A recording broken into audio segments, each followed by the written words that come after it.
Hello and welcome back to our channel. If you have seen me in this outfit before, it is because I'm filming multiple videos because we're trying to get a lot of videos up.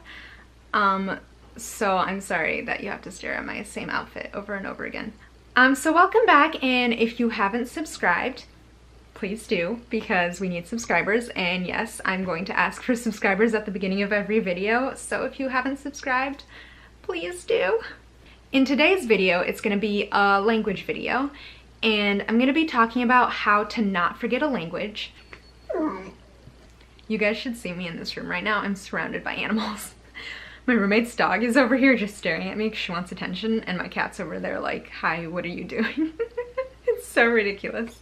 I'm trying to explain the situation where you learn a language pretty well, and then you move back to the US and you graduate college or something, or you move and you get a job somewhere that you never practice your Spanish or whatever language you learned wherever you moved to. I'm just gonna give you guys some tips on how not to forget a language that you may have learned and that you were pretty good at, but now you feel yourself kind of forgetting how to speak and stuff like that. So I'm just gonna give you a few tips that kind of help me. I mean, I've forgotten a ton of my Spanish, but these things kind of keep it like still in my mind a little bit and help my brain not completely forget the language. So the first thing I would recommend you guys doing, hi, is reading a book in the language that you learned. And it can be a really easy book, it can be a children's book, and it can be a book that you've already read in English. And I find that that really helps when you already know the story.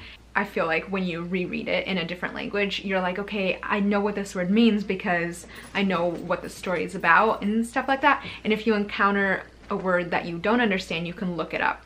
But I find it easier if you've already read the book in English or whatever language you speak, and then you read it in whatever language you're learning, because you already know what the story is about, and that really helps you. Like, the context clues really help you understand what's going on, and it really helps you continue practicing the language in your head and thinking in that language, which is really important if you're trying to learn a language or keep a language. I have the example of Narnia because I read this book as a kid, and this is just the first one.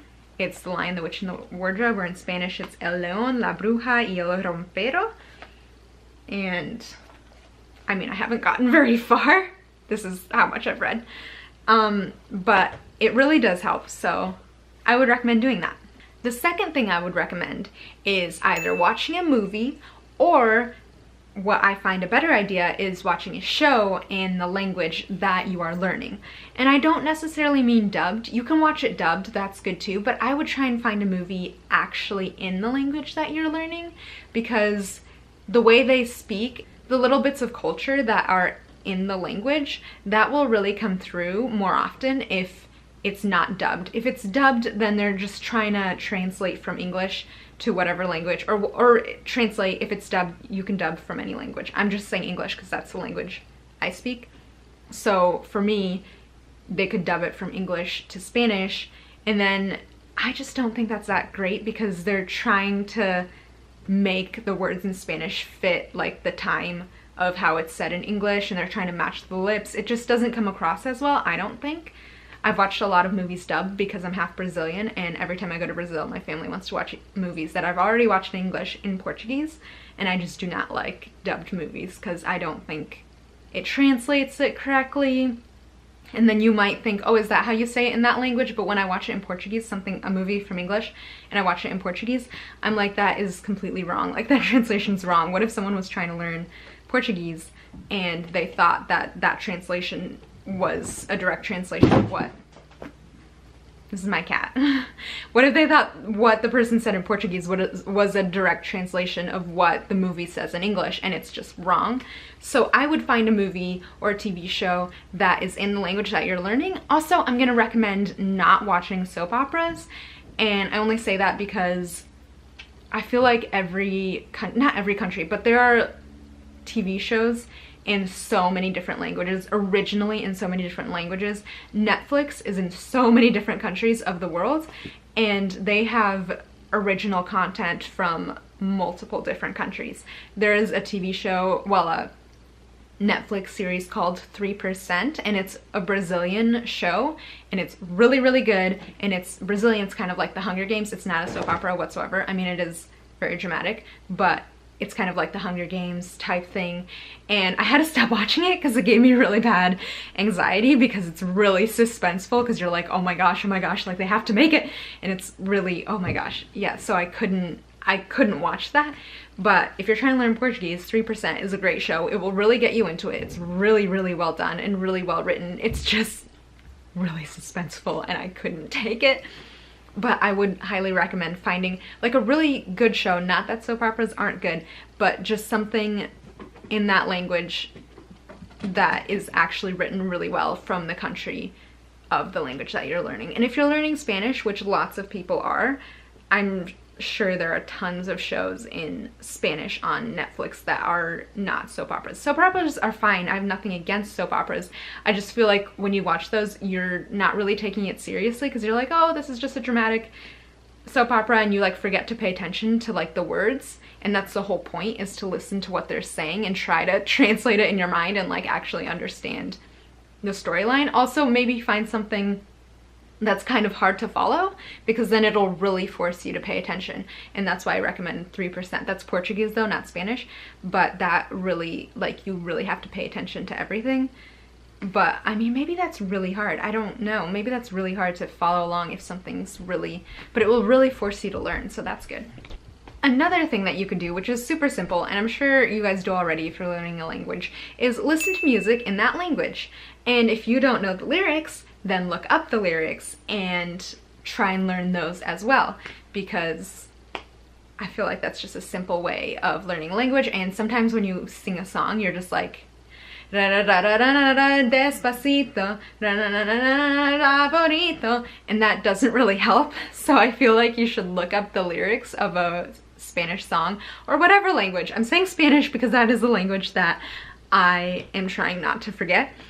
And so I would say look up the lyrics so that you're not just like, because that doesn't help you like learn the language at all. So I would definitely look up the lyrics. And there are tons of songs in tons of different languages, so that is pretty easy to do. Another thing you can do is gonna sound super awkward and weird and cheesy, and you're gonna be like, what? But you can talk to yourself in the language that you are trying not to forget, or in the language that you are learning. That sounds so ridiculous, but honestly it really helps, because if you're not talking to anyone else in that language, like, you need to practice speaking it. Like, your mouth needs to know how to pronounce all those words that you don't normally pronounce. So I would say talk to yourself. I mean, it's super awkward, but it's really good to just be like, hoy es un día muy bueno y no sé qué voy a hacer, voy a comer y no sé, pero es bueno practicar en el idioma y hablar con sí mismo. I'm forgetting, so I'm sorry if that was wrong, but it's just good to speak to yourself, which sounds so stupid. I'm sorry, but it genuinely helps, I think. This is gonna sound super nerdy, especially if you already graduated and you're not interested in like actually book studying anymore, but I'm gonna say that a really good idea to stay consistent with practicing a language, did that make sense? To stay I don't know, but a good way to not forget a language is to take mock quizzes online, which sounds like, wow, that does not sound fun, but honestly you can find like really easy quizzes online, and those just like help you remember the things that you might have forgotten. Like, sometimes I forget all the tenses in Spanish. There are so many tenses, and so when I take little mock quizzes, and they can be like 5-question quizzes, and you can take them like once a week. I mean, I would recommend more often if you really don't want to forget the language, but you can just take mock quizzes, or things like translate this into English, or anything like that, or like what are these different verbs, like translation and stuff. I'm sorry if this video is making no sense.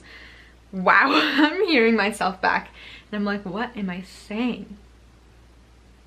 Anyway, you should take these quizzes online, mock quizzes. They're all over the internet. They're completely free, and they'll just help you practice and keep thinking in whatever language it is that you're learning or that you're trying not to forget, because that's how you stayed consistent in learning that language in college or in high school, so why not just keep it up now? Because if you're like constantly learning and being tested on it, and then you just stop, it's very easy to just lose it, like just forget.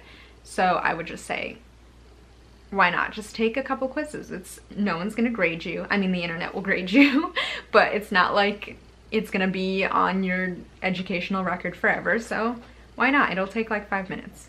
This is gonna take a lot of effort, and this is if you legit are really serious and really wanna learn this language and not forget it. Something you could do, it's an option, you could audit a class, which is basically where you just go and sit in a class in college, and in any college. I think most colleges do that. I know my college did that, so I don't know what the rules are, but it's free. I'm pretty sure at my college it was free.